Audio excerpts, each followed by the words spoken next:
Shalom Bapak Ibu, saudara-saudari yang terkasih dalam Tuhan. Renungan firman Tuhan pada pagi hari ini terambil dalam Kisah Para Rasul pasal 17 ayat 16 sampai 34 dengan tema Jangan ada berhala di hidupmu. Dalam ayat yang ke-16 tertulis demikian, sementara Paulus menantikan mereka di Athena, sangat sedih hatinya karena melihat bahwa kota itu penuh dengan patung-patung berhala. Berbicara tentang jangan ada berhala di hidupmu merupakan salah satu perintah Allah dari ke-10 hukum Taurat yang Allah sampaikan kepada Musa di Gunung Sinai untuk memimpin umat Israel setelah keluar dari Mesir. Namun bukan hanya kepada bangsa Israel, perintah Allah tersebut tentu saja berlaku juga bagi kita yang hidup sebagai orang percaya pada masa kini.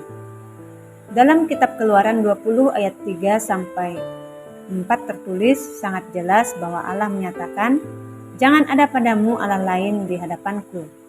Jangan membuat bagimu patung yang menyerupai apapun yang ada di langit di atas, atau yang ada di bumi di bawah, atau yang ada di dalam air di bawah bumi. Itu artinya kata jangan tersebut merupakan perintah larangan keras menjadikan apapun, baik benda fisik, uang, karir, hobi, atau manusia sebagai pusat prioritas, andalan, dan kasih sayang melebihi Tuhan. Sebab hidup dalam penyembahan berhala adalah salah satu siasat iblis supaya manusia terpisah dari Tuhan. Dalam nas firman Tuhan yang kita baca hari ini, Paulus merasa sedih ketika ia melihat bahwa kota yang ada di Athena penuh dengan patung-patung berhala. Hatinya tergerak untuk memberitakan Injil tentang kebenaran Allah supaya mereka memperoleh jaminan keselamatan yang pasti. Bahkan, Paulus bertukar pikiran dengan orang-orang Yahudi dan orang-orang yang takut akan Allah di rumah ibadat dan di pasar setiap hari untuk memperkenalkan Allah yang tidak dikenal. Paulus menjelaskan kepada orang Athena bahwa Allah yang tidak dikenal yang mereka sembah adalah pencipta alam semesta yang sejati, bukan berhala buatan tangan manusia. Paulus juga menegaskan bahwa Allah adalah Tuhan atas langit dan bumi, tidak diam dalam kuil buatan tangan manusia, dan sumber hidup bagi semua orang. Apa yang harus kita lakukan supaya tidak ada berhala di hidup kita? Pertama, akui ketergantungan total kepada Allah dalam ayat yang ke-28. Paulus berkata, sebab di dalam Dia kita hidup, kita bergerak, kita ada.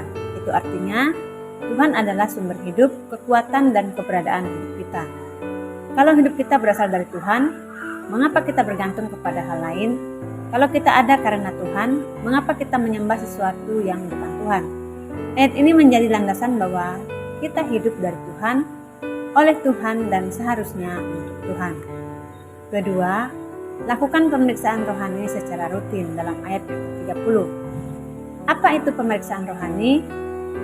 Pemeriksaan rohani adalah mengoreksi hati, pikiran, dan tindakan kita secara jujur di hadapan Tuhan. Kenapa harus rutin? Karena tanpa disadari, dosa bisa masuk pelan-pelan, berhala bisa muncul diam-diam, hati bisa menjauh dari Tuhan. Dengan adanya pemeriksaan rohani secara rutin, maka kita orang percaya harus hidup dalam pertobatan. Dalam ayat 30 tertulis, dengan tidak memandang lagi zaman kebodohan, maka sekarang Allah memberitakan kepada manusia bahwa di mana-mana semua mereka harus bertobat. Dalam bagian ini Tuhan memanggil semua orang tanpa kecuali untuk meninggalkan kehidupan lama dan kembali kepadanya. Ketiga, fokus pada kebangkitan Kristus dalam ayat yang ke-31. Dalam ayat ke-31 tertulis, karena Ia telah menetapkan suatu hari pada waktu mana Ia dengan adil akan menghakimi dunia oleh seorang yang telah ditentukannya. Sesudah Ia memberitakan kepada semua orang suatu bukti tentang hal itu dengan membangkitkan Dia dari antara orang mati. Itu artinya kebangkitan Yesus adalah bukti bahwa Dia hidup, berkuasa, dan akan menghakimi dunia.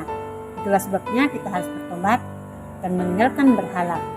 Selamat beraktivitas, Tuhan Yesus memberkati.